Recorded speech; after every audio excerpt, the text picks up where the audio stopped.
Musical Talk, the UK's independent musical theatre podcast.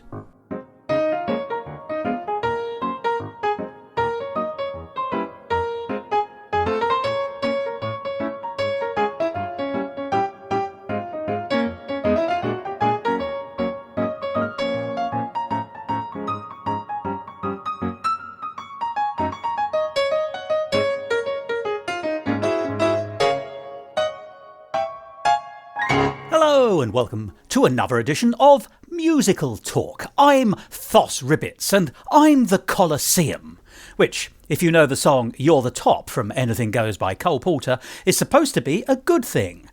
But I think it just means that I'm very old and I'm not all there. Well, rather handily, it's Anything Goes that we're going to be talking about again today, because this is the second part of our three-part in-depth look at this evergreen show by the marvellous Cole Porter, which originated in 1934 and has really been with us ever since, in a number of forms and reworkings. But if you ask me, is Anything Goes still a going concern when it comes to a commercial property and a piece of musical theatre that people enjoy? The answer is a resounding yes, it is. It is the top. And one of the very few number of shows that has its origins from before the Second World War, which is still in regular production today. Even though, as I say, it has been tweaked and twiddled and reworked since then, particularly in 1987. Well, what have we got today? Well, today you're going to hear the second part of that conversation I had with our old friend Josh Clark about Act 1 of Anything Goes. And today particularly, we're going to be looking at the songs that are in Act 1. So it's an in-depth analysis of the songs of the score of the first half of Anything Goes. But not just the songs in an academic sense, in the sense of as they're written down in their history. It's also the songs in performance. And very often, performance gives songs an extra dimension, which sometimes just isn't clear on the printed page. And Josh brings some very interesting insights into what it is to stage numbers, particularly spectacular numbers, in a show. And specifically in this conversation, what it is to stage a tap dance routine and the implications for the performers, but also for the orchestra and conductor. It's a fascinating insight and brings a great deal of understanding to me to an area which I hadn't thought about. I hope you'll find it equally exciting. So, that's the stall set out before you, and I do hope there's something on the table to entice you in. So, without further ado, and as I've said so often before, rather a lot of nothing, let's hear the second part of that conversation with Josh Clark about the songs of Anything Goes. Brackets, Act 1, close brackets.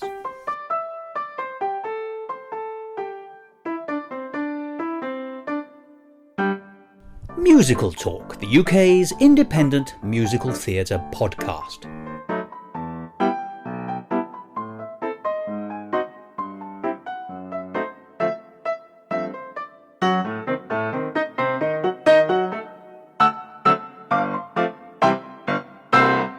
But let's get back to Anything Goes, and I think we ought to talk about the songs. You know, Cole Porter has been lurking at the back of this conversation, and I've written them down here, which is convenient. Very good. In the order that they were shown on the television, and therefore that you'd have seen when you saw it live. Now, some of them we want to spend more time talking about than others, but there's an overture, of course. Now, what's your thought on overtures? Are you for or against? Because not every show has them. No, they don't, and I thoroughly enjoyed seeing a show that had one. As a musical director and a player in orchestras, the overture and the entr'acte also, and usually the closing theatre exit music, you know, yes, to call that sort of thing, are some of the best musical pieces in a show, and they're the ones the band enjoy playing the most, and the walk downs and things like that. Yeah, absolutely. Yep, fantastic. Sets the scene, and it creates the feeling of grandeur and of it being an experience as well, doesn't it? It gets anticipation. Yeah. You wet your whistle, as it were. Mm-hmm. But here's a question. What I noticed was I was taking notes of what I took to be the overture, which was animated as opening credits on the television version. I've got no reason to believe it wasn't the overture, but it starts with Anything Goes on to Easy to Love, we get Blow Gabriel Blow, and then it gets back to Anything Goes. Mm-hmm. But the thing I noticed about it was there's what I'm going to call key changes all the way through. I'm going to call them key changes because that's what they are. But what I mean is they sounded a little bit false, because often you get a key change when the song is extended a bit and you need to do something slightly different. Actually, in the overture, there's no obvious reason for that, except what it gave you a strange sense, perhaps a little clumsily, of a ratcheting up of atmosphere, or by doing it, you change something about the tune and people respond to it. As a musical director, do you recognise that as something that people do? I know what you mean, and there probably is actually a lot of that reasoning behind it to create an atmosphere. Often in these pieces, when you get your references to numbers that come up later in the show, they are usually in completely different keys from what the actual number will be, just to make it cohere as one piece together. You mean it's been manipulated to work as an overture, which is actually semi-classical, isn't it? Yeah, but with an orchestra suite like of this, music, yeah, absolutely. So, yeah, and almost certainly with the nature of the comedy in the piece, it works to have that quite fast ramp up, doesn't it, comically as well. So no, I think you're right with that. It's also interesting because actually then, if you didn't have it, the show would not start with a song, because the show doesn't start with a song. It actually starts with Eli Whitney sitting at the bar, as we've discussed already, and as Billy Crocker coming in. And it actually takes a good few minutes before, Eli's off stage, because Reno's come on and is talking to Billy, and she sings I Get a Kick Out of You, and that is the first song proper in Anything Goes, and it's a few minutes in. And the interesting thing about it is it's not what you think of as a show opener at one level. It's one, because she's singing it to Billy, but it's not a duet, so he's being sung at. So it is a single person singing a song on their own, which is interesting. It's not a chorus, as people think. It's actually sedentary. There's no dance. She's sitting at the bar, and it's a wistful song. It's not up. It's not an I Want number. Well, it's I suppose it could be, but it isn't her. But it turns out the story is not Reno's. It's not Reno's story, even though she's introduced well before Hope Park or whatever it is. And she is mostly responsible for all the dynamics, and she's in it more than anyone else. But it's not her journey more than anyone else's, is it, really? So, how was Kerry Ellis with I Get a Kick Out of You? Because it's such a wistful song. Yes, yeah. It's clear to me you obviously don't adore me, is the middle eight of that. And that's the bit where the crux of that story is. Billy doesn't fancy Reno in the way that Reno... Yeah. I think it's great, because we get this big rousing overture, and then we're getting ready for the production, for the performance, and then we sit back and the story starts, and we're being told a story rather than it having to be spectacle from the very beginning. And I think that's why it works so well, because we see the characters just quietly to start ease into it, get to know them a little bit. The song is a bit of character exposition, because we see a little bit, like you say, of wants and what's going through their mind, and so when the bigger ones come, because Act 1 certainly builds up towards the end of Act 1, doesn't it, which is definitely the showstopper, one of the showstoppers. Yeah, one of them. Well, again, the lady sitting next to me said, how are they going to beat that in Act 2? And there's definitely that feeling, isn't there, at the end of Act 1? Well, we might have a discussion on what they do in Act 2 as well. So yes, absolutely. But no, I think it's good, because the song is there, not, I'm going to go back to where we started today, not just as being a series of Cole Porter hits, but as, fortunately, servicing the narrative as well. It does have a function, yeah, exactly that. It does illustrate what Reno is feeling about Billy, and confirms to us what Billy is feeling about her. It tells us immediately this is not the couple we're going to see getting together over the course of the story. I mean, it's a well-known song, because everyone thinks, I know this one, or I've heard of it. Yeah, and you actually, in phrasing your question, asked me what did I think of Kerry Ellis singing it. And, well, here's another thing, because we get to see her acting the part of Reno first. Yes. We see her as the character, and the way that Kerry Ellis performed it was that all of her dialogue was exceptionally fast.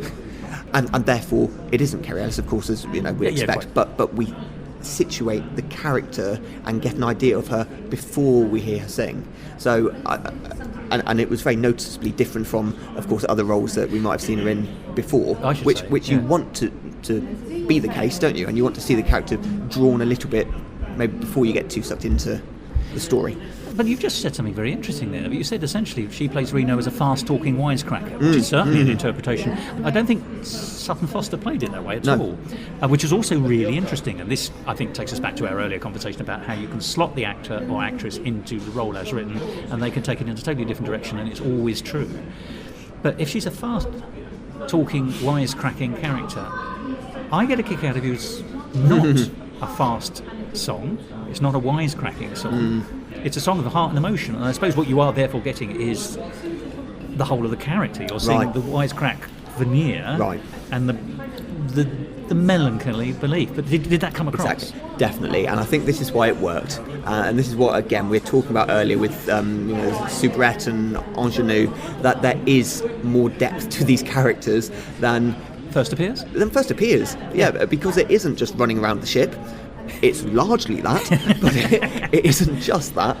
And it's why the character does work, from having some, fairly dubious connections and some intrinsic character traits which aren't necessarily admirable, but which, when you see them in this whole character, that's right, you do really like her.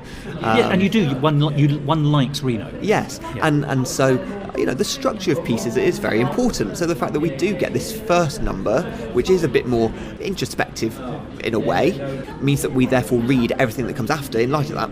Yes, I think that's true. It shows her rounded immediately and sets her up for the then zany path that's about to be followed.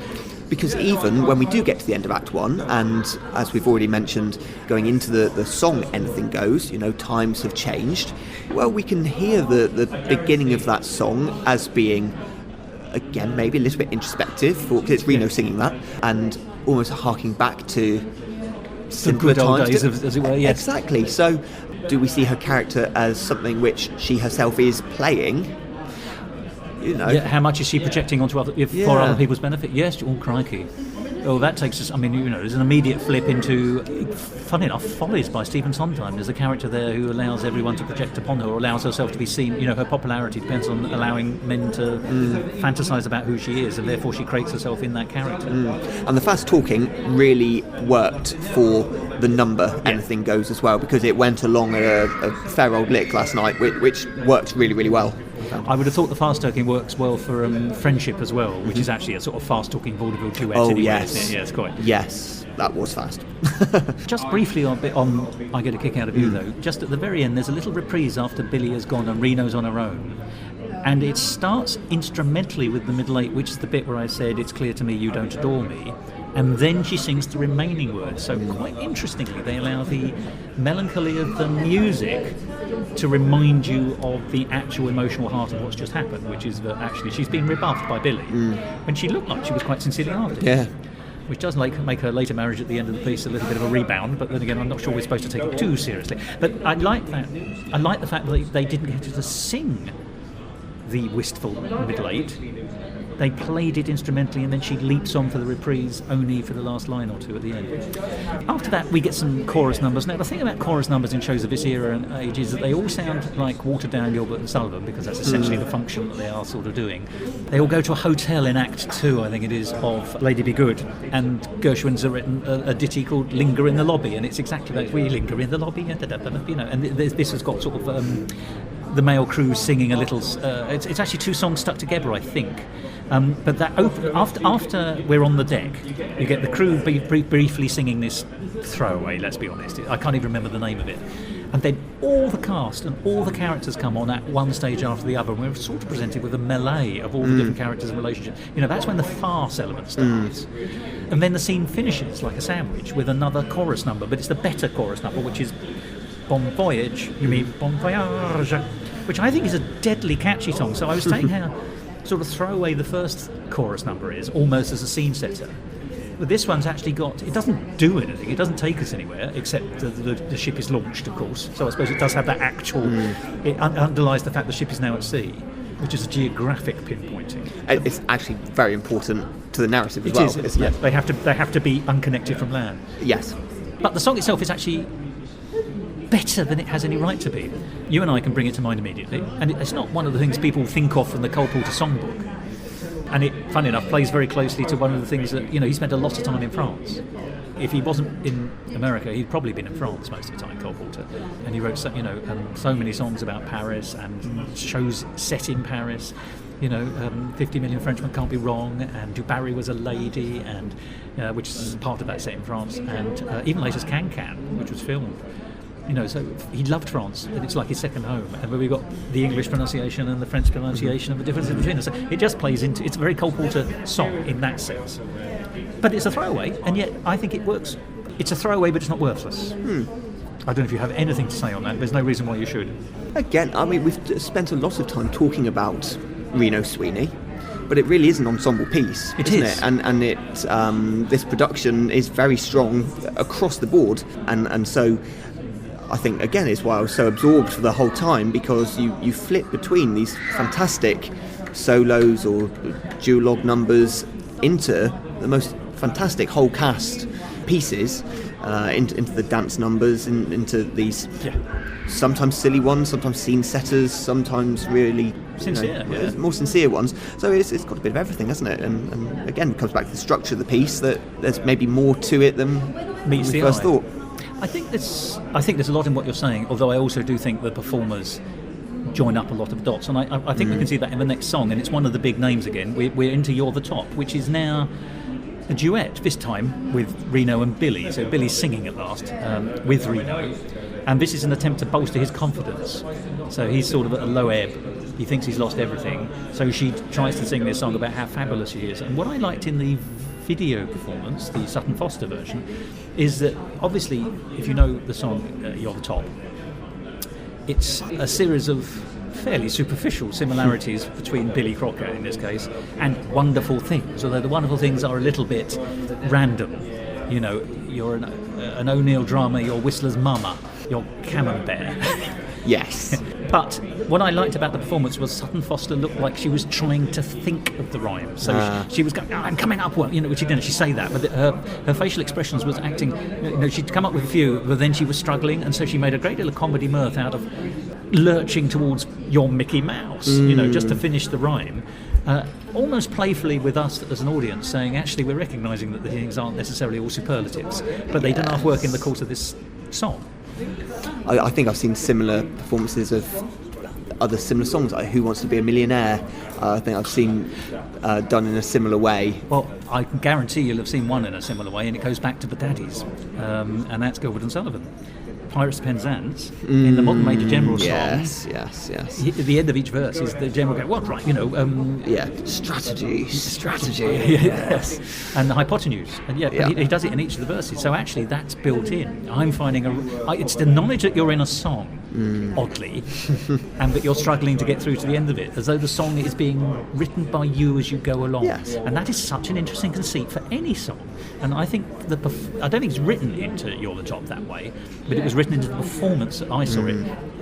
Was that the same when you saw it yesterday? Or because you can do it in lots of different ways. Yeah, you can take it absolutely straight. Well, I don't mean straight; it's comic, but you can take it straight as written. I'm going to sing it. Yeah, I don't think there was as much of that as with Sutton Foster's performance.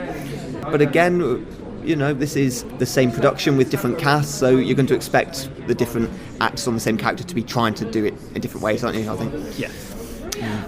But I also like and you get this a lot in Cole Porter songs, you get Cole Porter name-checking all his friends or people or his contemporaries.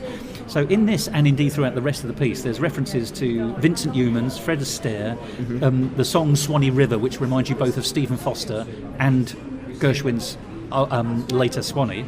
A Berlin ballad, which is Irving Berlin, and later on there's a reference, by the way, to Keep the Home Fires Burning, which is Ivor Novello, who would have been a contemporary songwriter in the 1930s and absolutely would have been known about by Cole Porter, even if he's not so remembered today.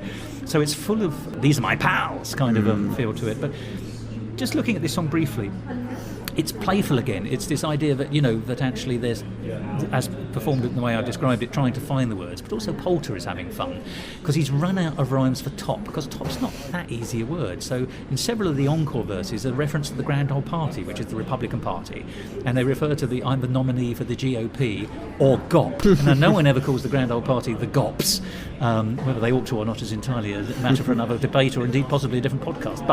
And then there's one with, as the French would say, de trop, which of course the French wouldn't say de trop at all. No. But it rhymes with top. And I just like the rhyming of it. And yet, whilst the song is also pushing at it and saying to us as an audience, either through performance but in the writing, we're struggling to make these work and we're having a bit of fun, it's playful. There's also hidden in the core of it an absolutely rock solid Sondheimian piece of sophisticated wordplay. It's in the opening. Words poetic, I'm so pathetic, but I often have found it best, instead of getting things off my chest, to let them rest unexpressed. There's 4 rhymes there. I often have found it best, instead of getting it off my chest, to let it rest unexpressed. I think that's fabulous. 3 rhymes is where comedy sits. 4 is showing off. And he does it again when that opening verse is with new words is sung later on. So you get 2 sets of quadruple lyrics, and they're not even done for comedy purposes. There's no comedy in that line. That's a setup. It's just, and they're throwaway. I suspect most people would not have spotted they've been offered 4 rhymes in close succession. 4 perfect rhymes as that. And that is why I think Cole Porter is one of the greatest lyricists myself. That actually, that he says, look at all this fluff I'm offering you. It's funny, it's light, and then underneath what you can't see is that it's bloody rocket science. Right. And that's why it works, isn't it? Yeah. You know, to be able to create almost the illusion of froth and well, we know that to create comedy is one of the hardest things to do. It really is. And spontaneity on stage is often painstakingly prepared. Yes, absolutely, quite. But you're right. It's such hard work, and it's the other word I think for this is craft. Yeah. It's my favourite word for songwriting. But you can tell when something has craft because you can't see the craft. Yeah, quite right. So that's You're the Top. Then we go straight into the next song, or the next song on the list is You'd Be So Easy to Love, which is actually a sincere love song. And that's the one that's got the reference to home fires burning. But that becomes a sort of a dance and an instrumental. So it starts off as a romantic song and then sort of expands into, I think it's the one where you've got the other passengers all turn up in dinner suits and ball gowns and start dancing on the deck whilst Billy is dancing with Hope. It's also the first time we really get to see Hope and Billy together doing anything. Yes. So it has, and it's interesting. We were talking about the ingenue and the soubrette. You know, You're the Top is a comic number. You're Easy to Love is a serious romantic number for the serious romantic couple. It's interesting that the men are not covered in the same way because Billy Crocker is allowed to be both funny and romantic and serious. Although you would argue that someone like Moonface Martin is not, and also the British aristocratic character, the name of whom I've completely forgotten. I want to call him Evadne, but that's not right. Known as Edna later. Yes. Evelyn. That's right, because he has one of his names which can be used by everybody. Yes. That's right. Thank you. You've helped me find Evelyn there. Evelyn, who is also, I suppose he's the comedy. Yes. Even though he's paired up with Hope at the begin with, so he would be, I suppose, the soubrette man. And does all the comedy lifting, although he has very little dynamic work until later on. There's a bit of a denouement, so he's not as rounded as some of the other characters. I mean, he's there to be kicked, isn't he? Essentially, he's a stiff upper lip idiot Brit. Yes. This is what I do have to mention. In the original plot, did you know this? In the original plot, he is revealed to be highly manipulative. Okay. Yeah, Reno still marries him at the end, but it turns out that it's he who's manipulated the marriage of Hope to get, because his company needs to merge with Hope and her family company to avoid this, that and the other. And he's been manipulating the whole circumstance, and that only becomes revealed, and that is why they break up. And Billy and Hope can get together. This is in the 1930s version, so if we'd all been watching this in 1934...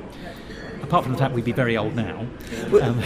And the thing is with totally that, I suppose, is that yes, we talk about all the craft and all of that, but also as an audience, we're very prepared to just believe the most inexplicable twists and explanations for why things have happened. So, whichever character ultimately might be called responsible for the outcome, we would probably have believed it quite equally had it happened to any of them. It could be a board game, couldn't it? It's like Cluedo. Yes. Who's responsible for this nonsense? It could be any of them. Well, exactly. I mean, the little partnership at the end around the Eli character. 1 minute he's rich, 1 minute he's poor. You believe it. Well, then he's rich again. Okay, yeah, fine. That's real life. We'll go along with that. Yeah. I think you're right. I mean, you do have to willingly suspend disbelief. And delightedly, I think. But also one doesn't object to it. Yes, exactly. When one doesn't notice it, I think you just sort of immediately buy into the cartoony nature of it. The next song is a throwaway. We're in Eli's cabin where Eli's spectacles go missing. But he starts the thing by singing a song about how he wants to row with the crew. I want to row with the crew, Mama, is the song. It's just a throwaway. He only sings 2 or 3 lines from it. It's not a good song. It illustrates him as a character. He's just sort of singing to himself at the beginning of the scene, and it's really lovely. This is a later interpolation, so it comes no surprise to you it was not written for anything goes. Written when Cole Porter was at college for one of his college shows, which was called Paranoia, in 1914. And of course, the moment you say, I want to row with a crew mama from a university college, you suddenly think, well, of course, the university boat races in this country and abroad, and the culture of rowing at the elite Ivy League in America, Russell Group in Britain, universities is a big part of their culture. And that's what the character Eli is all about, isn't it? He's Jailman. Exactly. And funny enough, that reminded me, and every now and again he does these sort of the bulldog stuff, doesn't he? Yes. Which is an American football thing, I think. Yeah. And that reminded me of How to Succeed in Business Without Really Trying by Frank Lesser, where J.B. Bigley hires people on the basis of which university they went to. Did they go to his college? And he sacks people if they went to the other college. Right. And of course, modern audiences will see more modern relevance as well, won't they? Nepotism and other forms of corruption, quite. So... The sailors then have a very quick chorus. Once again, all the choruses are really sort of throwaway. There's a song about there'll always be a fair lady in the port. It's about how these sailors are looking forward to docking, as it were, possibly in more than one sense of that. Then we move on to another big hit, and we've touched upon this already, Friendship. What do you make of the song Friendship? With a whack, whack, whack. Well, I think we're going to go back to something of the structure of the piece again, like we were talking about earlier, weren't we? That if you had to say or describe and predict the sort of number that would come at that point in Act 1, based on what we haven't yet had, it's probably this sort of number. Full-on comedy nonsense, in fact, yes, absolutely. It's because You're the Top is also doing something, whereas Friendship is nothing. You can take Friendship out, and indeed it's not original to Anything Goes. It was originally written in 1939 for a film called Do Barry Was a Lady, which was Lucille Ball's first starring role, and I think one of the very earliest roles for Gene Kelly. Excellent. I saw the film of it a few years ago at the British Film Institute, and I must tell you that it's not very good. But the song Friendship is fabulous, and in that show it's actually just the ensemble piece at the end of all the nonsense that, everyone who's been in the cast set in a hotel comes together. That's the film version. The stage version was a lot better, but I've never seen the stage version. But they sing it at the end. In here it's Moonface and Reno, isn't it? Now, on the stage version, they look like they're having a lot of fun and indeed going off-piste a little bit, allowing themselves a license to try and make each other laugh. Did you get that yesterday? Again, not quite as much, but there is the devious nature of it, that they can be themselves with each other, whereas certainly Moonface is hiding himself from most of everyone else, isn't he? That's right. But this goes back to a couple of the points we've made already, because it's clearly the most removable song. It's also the song that feels like it's most come from musical or American vaudeville.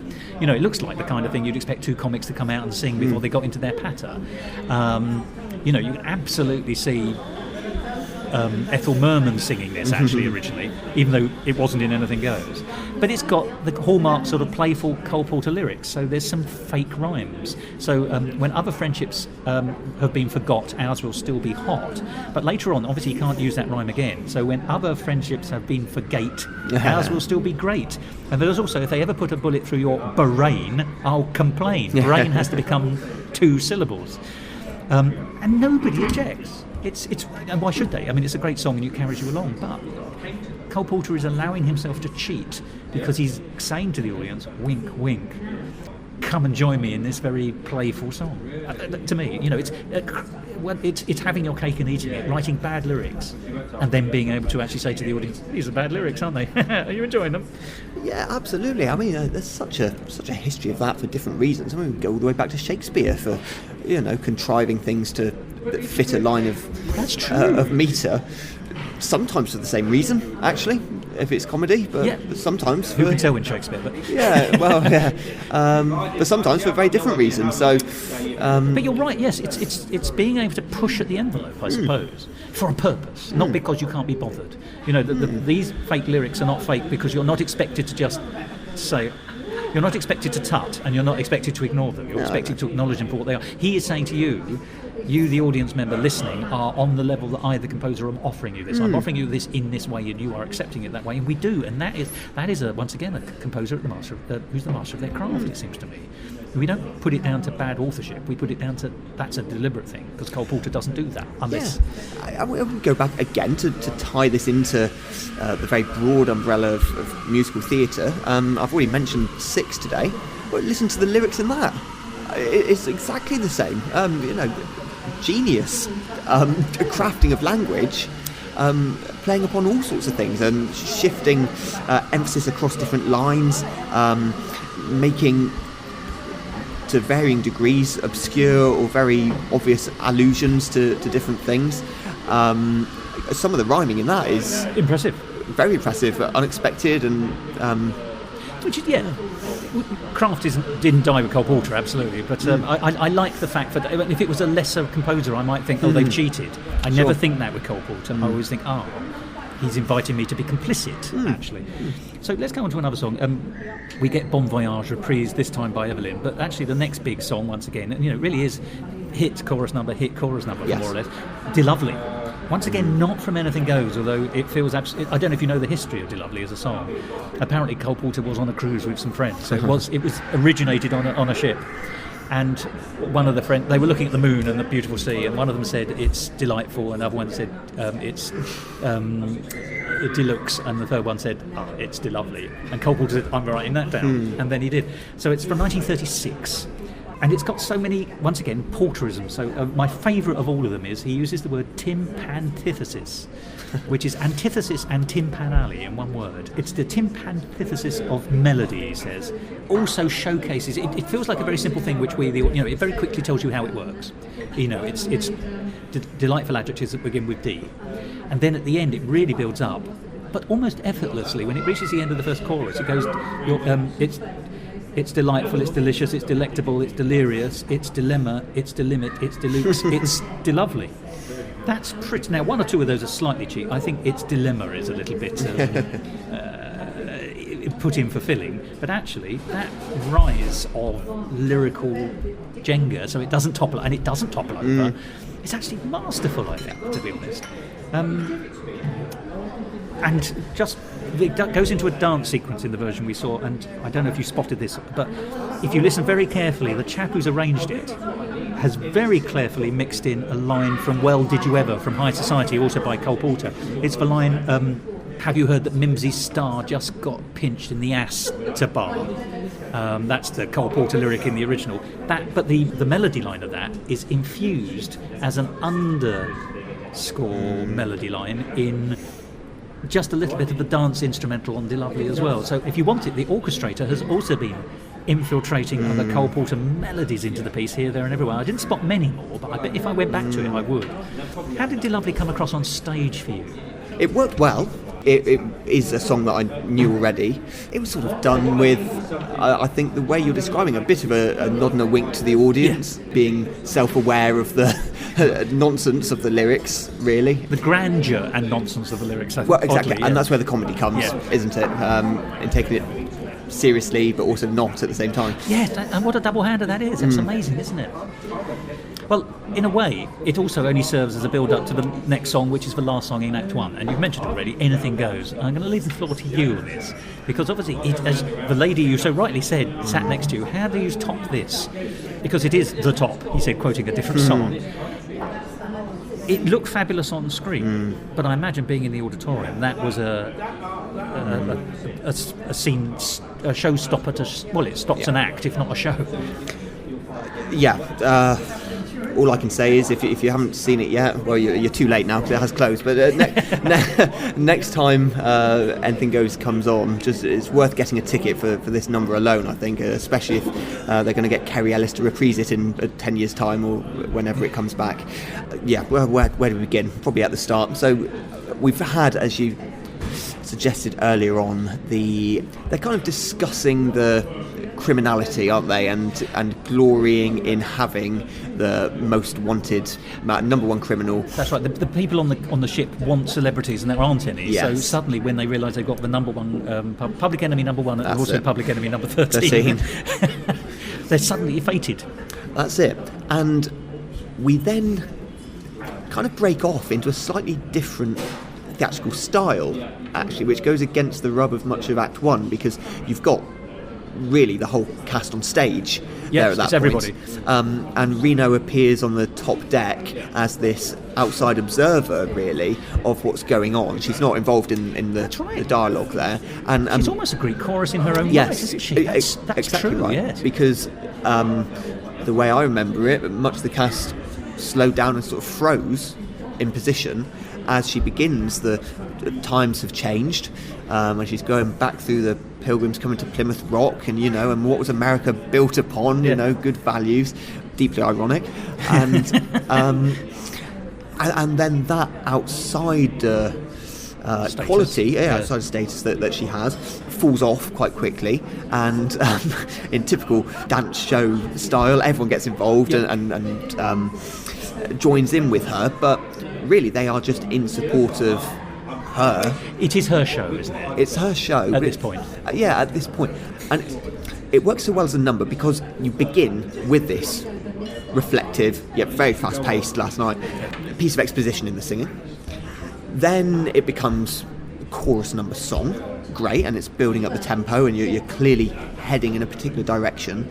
But then you get the dance break in all of this, and it just becomes an ensemble dance. Right, it just becomes a celebration of musicality, doesn't it? And you get all the tap that you've been waiting for for lots of the time during Act 1. Tap always brings its own sense of syncopation, which is something I love in shows of this nature.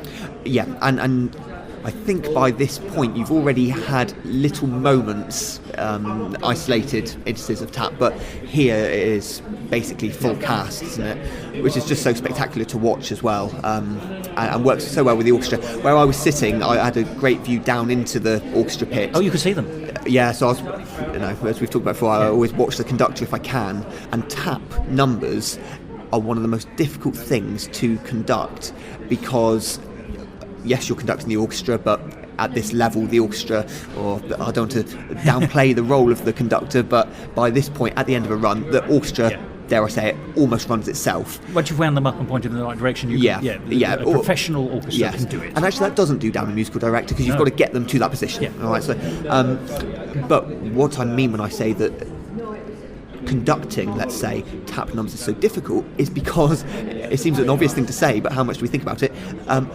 Tap dancing makes an awful lot of noise. It does, yes. And I've found this on tap shows that I've conducted before, that the people on stage really struggle to stay in time with you and the band because they lose the music on stage. That's interesting. It's just hearing the tap. So I was watching the conductor, and all the conducting needs to get quite a bit bigger, and the conductor needs to go up.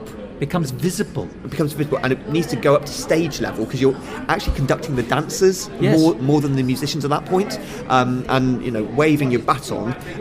It's a bit less about the artistry and expression, and it's carving the air to keep the dancers in time. Fascinating. And you could see, I mean, yes, we've got the Kerry Ellises, but we've got some people in here who are more comfortable as comic actors rather than singers and dancers. Keeping an eye, on the conductor, and of course in these big theatres you have screens for the actors to be able to see at the back of the auditorium, where that is front and centre, and it's just making sure that it all stays in time. It's a big operation, but it's so good to sit in a theatre and see all of these theatrical elements actually coming together, because to bring it back to where we were talking earlier, we all love going and seeing great singing, love great dancing, love great acting, but when it all comes together, I would suggest that's when the magic of musical theatre really happens. Because it's an amplifier, isn't it? If it all works together, it isn't just the 3 or 4 or 5 bits you've got. It's somehow they magically create a much bigger whole. Yeah, and this number goes through the different elements. Like I was saying, it starts with this reflective solo song, then it moves into whole cast dance, then at various moments you've got whole cast singing and dancing, and then how impactful when it kind of stops and just goes back to Reno. Yes. So the contrasts pay off because they take you out and put you back in again immediately. It's just fantastic. It's fantastic. Blimey, I hadn't thought of dance as a Brechtian option. But there you are, it is, isn't it? If you do it right, if you can make the stages transition through surprise, it gives you more as well. You've really opened my eyes to the whole thing about tap dancing, and also I'm just thinking of other shows I thought of with tap dancing, but also there's sometimes when you see a tap dancing show there's a cheat, or I don't mean a cheat, but it's done in a different way. So for example, Jonathan Miller's version of the Mikado at the English National Opera, it is the bellboys and the maids as the chorus who do the tap dancing in the sequence at the end of Act 1 and indeed Act 2 with all the leaping and things, and it's fabulous, and you don't expect tap dancing in a Gilbert and Sullivan, and it shows that actually that you can sort of syncopate Sullivan to a degree. So it's all fabulous, but it isn't the ensemble. It's not the Gentlemen of Japan, it's not Nanki Poo, it's not any of the major characters.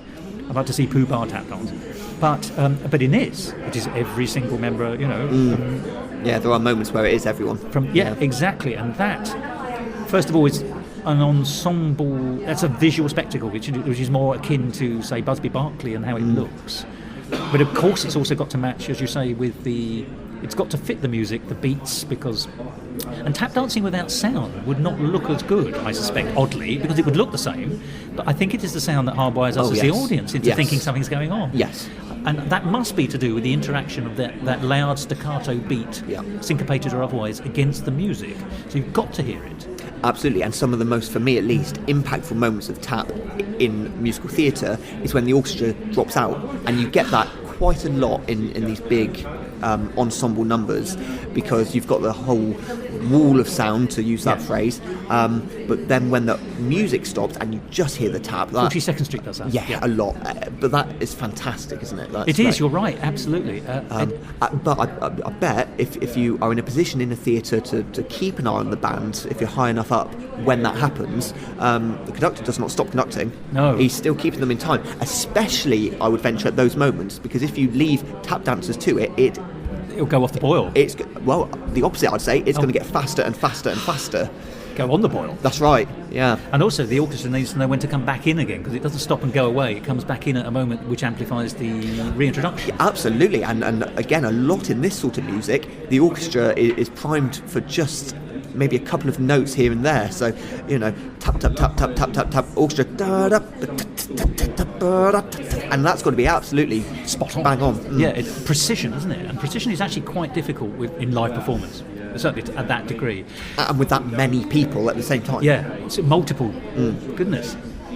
Well, I mean, forgive me, this is where your being a musical director really pays off, because that's not something I'd ever really considered, and actually seeing that in the round, as it were, and considering what the implications there are, the mechanics of it, let alone the professionalism, just getting it right at a basic level. And you said mechanics there. Something which I enjoyed just as much as the performances last night was, to expand even further on the previous point about all the elements of theatricality, I also was a follow spot operator for a production of...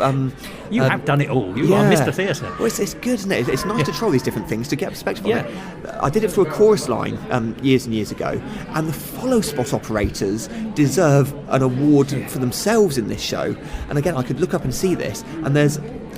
I'm probably going to jump ahead a little bit here. You're going to talk about Sing Like the Bluebird? Well, that in particular, that one. Yeah, in particular that. But there was an awful lot of it going on. They barely stopped all night.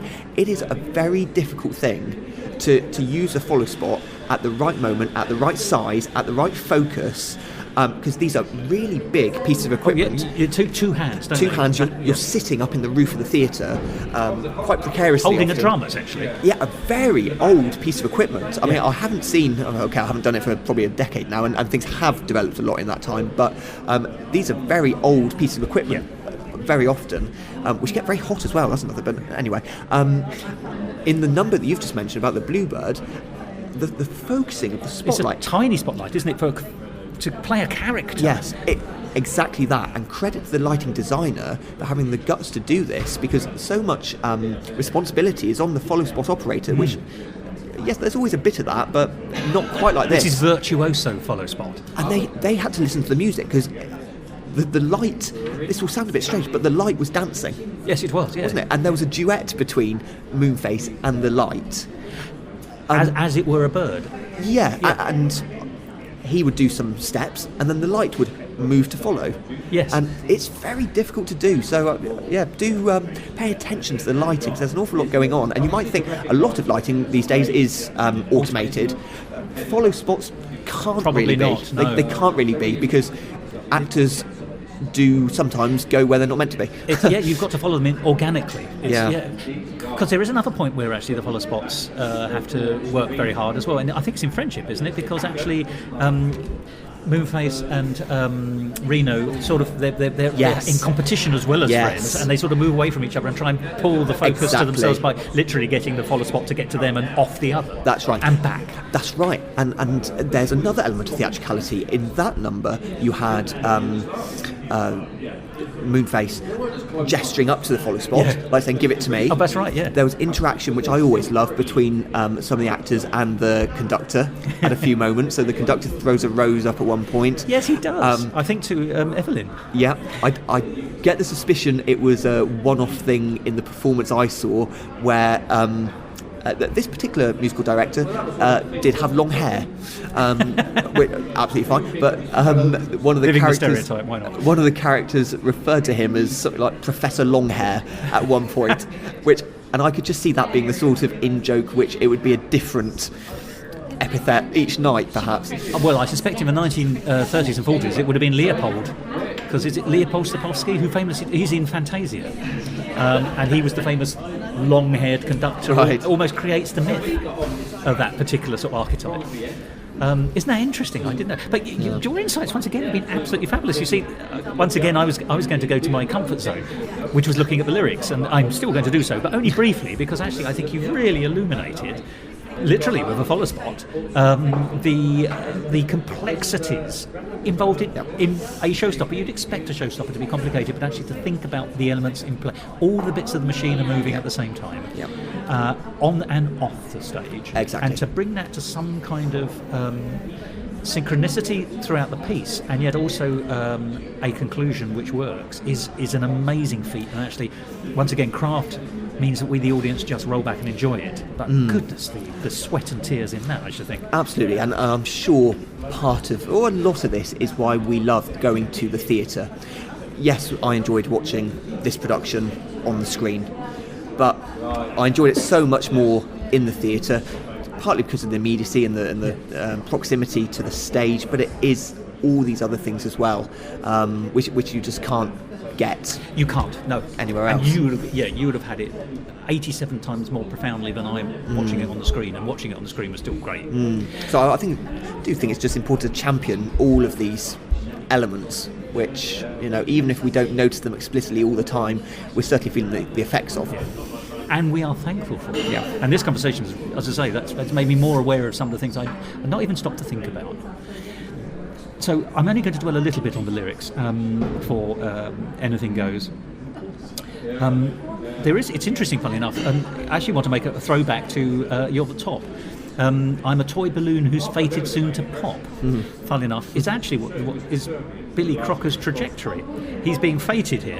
I know it's a different kind of fated with a different spelling, but actually he is a toy balloon. He's being suddenly exalted in as Public Enemy #1, and then later on the notoriety is going to be taken away from him, and everything does pop. I'm not sure if that's a deliberate foreshadowing in that lyric. It seems almost too good to be doing so, but it does have that connection. But the thing that there's a lyrical. Once again, is it a lyrical cheat? There's a lyrical oddity in Anything Goes. It starts exactly as you say. With the verse does all the work. Actually, the chorus merely amplifies what the verse says. So, as you say, times have changed, and we've often rewound the clock. And then it compares the Puritans landing at Plymouth Rock to. Well, the joke is, isn't it, that, instead of landing at Plymouth Rock, today things are so strange and on their head, but today Plymouth Rock would land on them. And then that sets it up. That's Anything Goes. Everything is upside down. Or, as those of us who love Gilbert and Sullivan, as both of you or I are, drink from that fountain periodically, topsy-turvy. Yes, but it is, isn't it? It's topsy-turvydom. But but then the rest of the chorus is essentially reworkings today about what it was like, and now it's wacky today. And my favourite one, and the one that normally gets the biggest laugh, is great, but it actually does something odd in terms of the way that scansion works. It's not the scansion isn't wrong, but the emphasis of the joke finishes before the sentence does. So it's good authors too who once used better words now only use four-letter words. Writing prose, anything goes. Now the writing prose is to rhyme with anything goes, which takes you into your hook. But the writing prose is a filler because actually the joke is done with four-letter words. And there's a lot of that. It's actually, here's the setup, here's the joke, but then... Here's the rhyme. Yeah, well, yes, absolutely. It's odd. You structure a joke by saying, here's your setup, here's the complication, here's your payoff. But here, here's your setup, here's your payoff, here's the complication or context. But it still works. This is once again, this is Cole Porter, who's so clever at doing these things that actually you simply don't notice that writing prose is an entirely OTOs. He said, anything goes. Addition. It's a film. And the one song it reminds me of, oddly enough, is not a very well-known song these days. But there's a song. It's a bit of a gay anthem these days because it was a song from the 1920s which was banned by the BBC, I tell you, because it was called Masculine Women and Feminine Men, and it was about the post-First World War 1920s fad for desexualizing unisex clothing. You might argue that we're 100 years after that and we haven't moved very much, or rather we've come back. And the whole song, of course, is about men getting their hair permed and women wearing clothing that stops seeing their figure. And actually, in some of the versions, and this is why it was banned, there is quite a lot of overt homosexuality, or but sometimes the joke being sometimes it's difficult to tell if someone's a man or a woman, so you can end up kissing your you go to kiss your girl in the hall and you end up kissing your cousin Paul. I think is kind of a line. Now it's not the same thing, it's an inferior song to Anything Goes, but that idea of turning society on its head and isn't everything different, very much a post First World War concern, and here we have it in spades, possibly in its greatest form. And in a way that literally brings down the curtain on Act 1. Musical talk. Well, there we are. Josh there in conversation with me about the first act of Anything Goes, and specifically the songs, and even more specifically, the songs in performance. And Josh gave me some insights there which would never have occurred to me, and remind us what a collaborative, multi-talented, faceted industry the world of show business, and particularly the world of musical theatre, is. Well, I hope that you've enjoyed that conversation, and I do hope that you'll want to listen again next week when we do something similar with Act 2. Now, the question with all musical theatre pieces is Act 2 any good? Because the answer is often, not as good as I'd want. Let's find out next week if that's the case with Anything Goes, or whether this classic show of about 90 years standing so far can buck the trend. So do join us again for that. But for the time being, I think it must be time for me to say goodbye. I'll just check my watch. Yes, it seems to be exactly the time to say goodbye. So I'm going to say it with this exact word. Goodbye.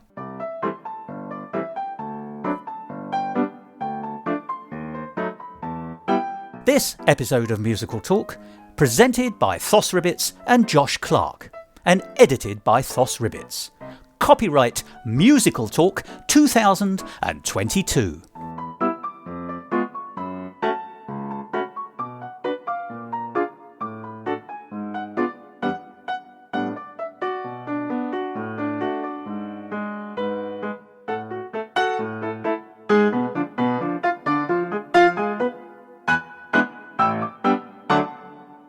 To find out more about the world of Musical Talk and listen to past episodes, go along to our website www.musicaltalk.co.uk or subscribe to us on Apple Podcasts and follow us on Facebook, Instagram and Twitter. And if you want to follow me on Twitter, you can at Musical Talk Thos. Tap, tap, tap, tap, tap, tap, tap, orchestra. Da, da, da, da, da, da, da, da, da.